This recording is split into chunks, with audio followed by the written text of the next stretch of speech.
So if you've created a Bitmojo classroom, if you haven't but you know how, that's great. You don't have to be overly skilled in knowing how to do that. It's just going to help you so that you can kind of move through and navigate that. If any time during the presentation you've got questions, please let me know. My disclaimer is that I do not know everything about Bitmojo. I've just kind of spiraled down a rabbit hole this summer of learning new things with it. And just, like I said, trying to learn some new tricks that make things easier. So I have borrowed a lot from other people, and one of the resources that I'll share today, people have been very generous with, and so it might be something that you are interested in too. So let's get started. And I will share this with you once we kind of get started. I'm just going to show you first. Then when I share it, you'll be able to access all the links too.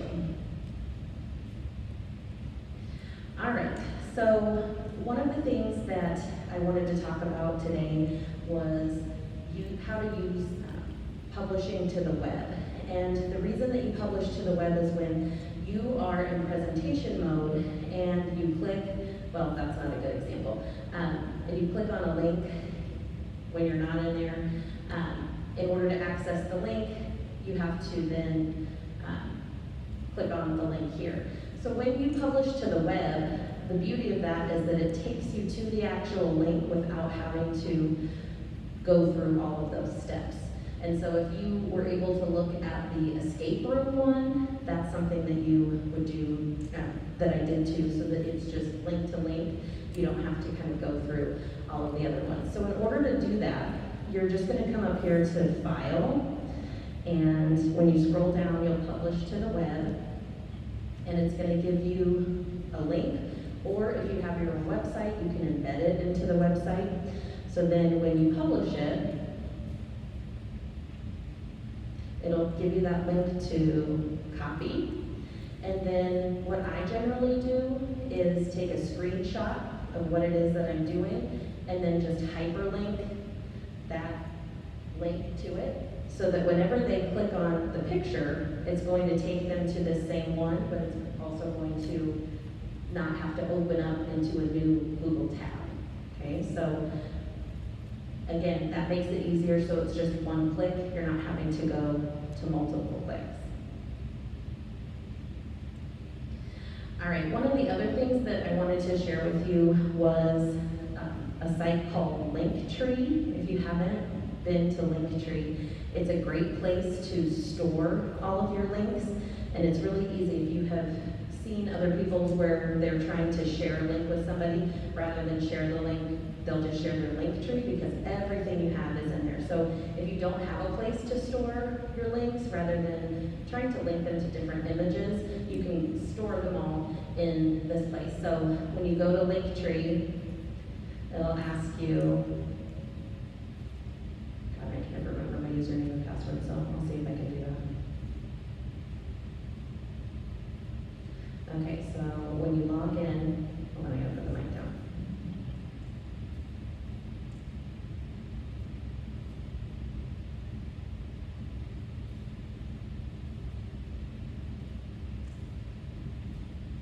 Okay, so it just shows you like this. You can easily add a new link. It's just gonna ask you to name it, and then you'll copy the link here. Once you hit return, it's going to put it on this, and I don't think there's a limit, even with the free ones, that you can do. It'll just keep making it longer and longer and longer for you. So this is a great place for you to kind of store the apps there. You can change the appearance of yours.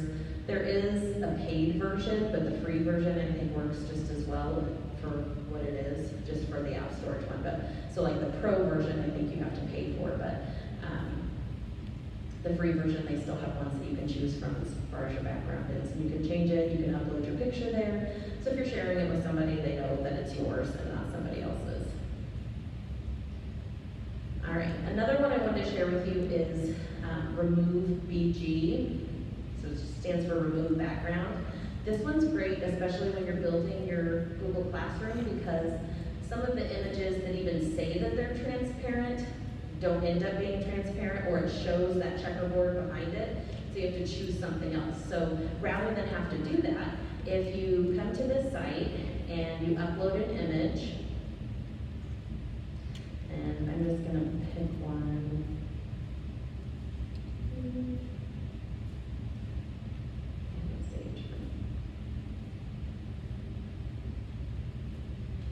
Okay, so I know that Angie won't mind. When she sent me her Bitmoji, it had a white background. So when you do that, it instantly changes it and removes the background from you so that you can just right click and copy the image and then drop it into, I'm not in, hold on.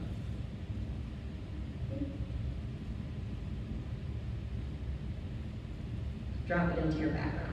So anything that you have there that has a background on, you're able to do, and you don't have to save it, or you can go back and you can save the image to your desktop the way that it is. So you don't even have to log in. I don't know why it stopped. Okay. All right, so if you take this out, I always like to change the size of my screen, or size of my paper here. If you go to design, and then over to slide size, like that. And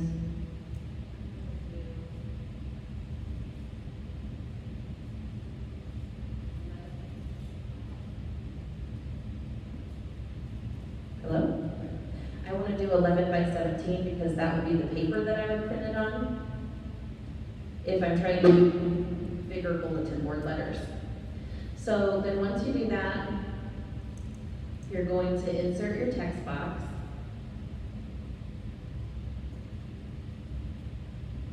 And I found that it's AG, I think it's AG resting teacher face is one that has a pretty bold, there we go, yeah, a pretty bold font face. And I'm gonna do 400. So I'm just gonna start with the word text. So you'll start with it black, and I don't know why I thought this was so revolutionary, but it might change your life too. So when you're doing it, you're gonna change each one of the colors. So if you normally were doing this and you just chose outline, it's gonna outline each of the colors, and that's fine. But this kind of makes it pop a little bit more, especially if you are using it as a bulletin board. I am not very creative when it comes to like what colors go together, so I just searched cute color palettes. And it brought up some different ones, and all I did was take it, snip it, and you can, I mean, obviously look for whatever you want. But the beauty of this is that it'll be where you need it to be when you're changing the color. So if you just copy and paste it to the side here, nope, don't need that. Okay. So then when you're doing it, you're going to change this one, and it's going to give you the eye drop feature. So then you can come click on that, and then do the next one, eye drop that, do the next one, eye drop that,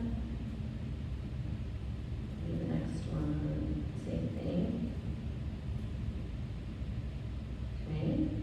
So now you have that, and you don't, if you obviously want to do the pink one, you keep that. Otherwise, when you highlight from now on, it will be in your recent colors. Your palette will be up there because you've already used it. So you don't, if you're doing something that's lengthier, like my outside bulletin board right now has a whole saying. So if you're doing something lengthier with multiple slides, you want to keep that up there so that you can access it.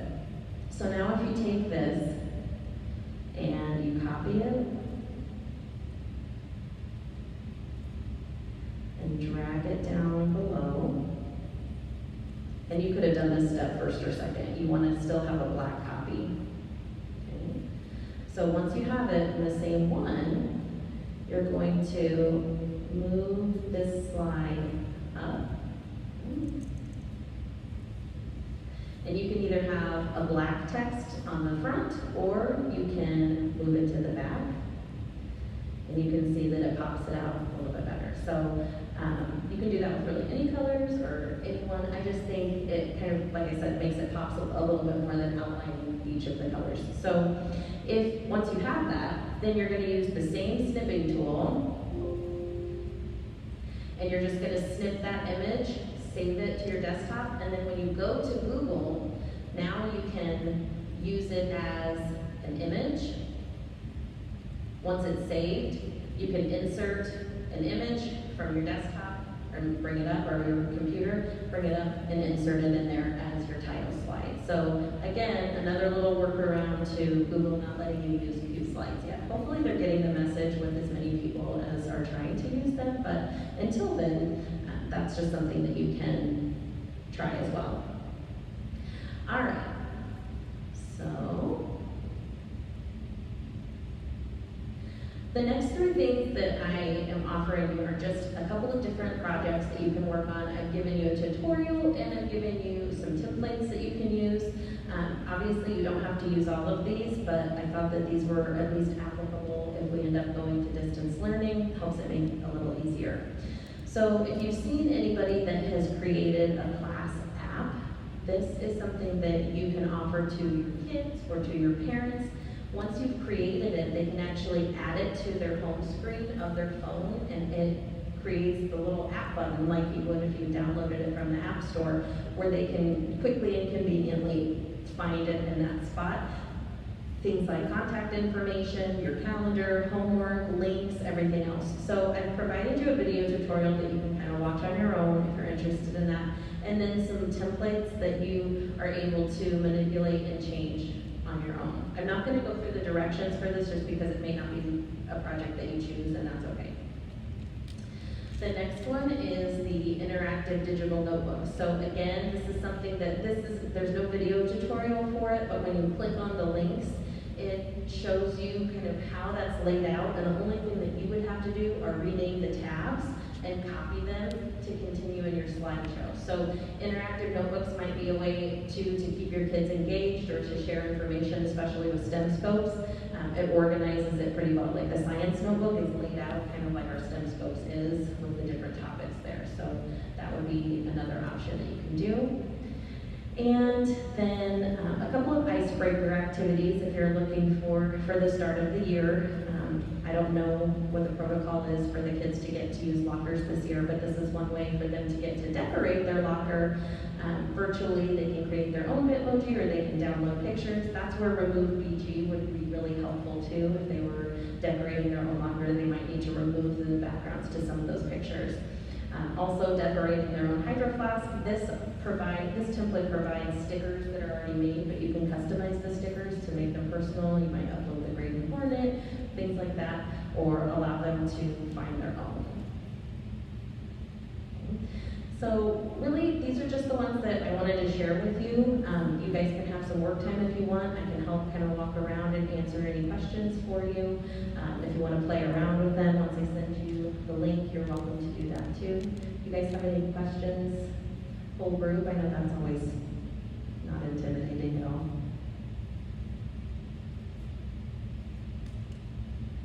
No? Okay.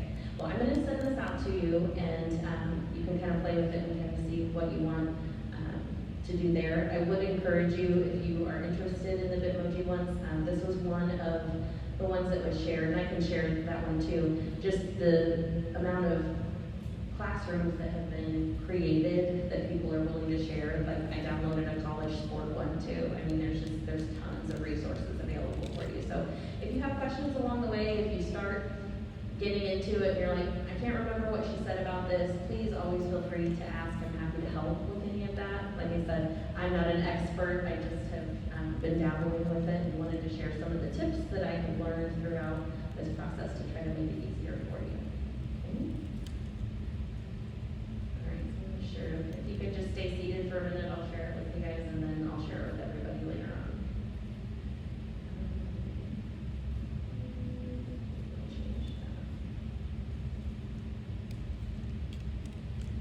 For those of you that don't know too, if you want to share something, like let's say you created a Bitmoji classroom and you wanted to share it with someone, one of the other things, you change it to anyone with a link. If you take your link, and so I'm going to create a new email, where I'm gonna drop that in for you. If you look here where it says edit, if you take out the word edit and change that to copy, oh, not capitalized, that's going to force whoever has the link to make a copy first. So you know that yours is protected and it's not going to get changed. So I can share it now with you, and when it forces the copy, you're gonna have your own copy, so anything you want, you can just change, and it's not going to impact my original. So I would, if you're going to share, I would definitely encourage you to use that copy function, okay? All right, I'm gonna put the mic down so I can share with you. If you have any questions, just let me know, okay?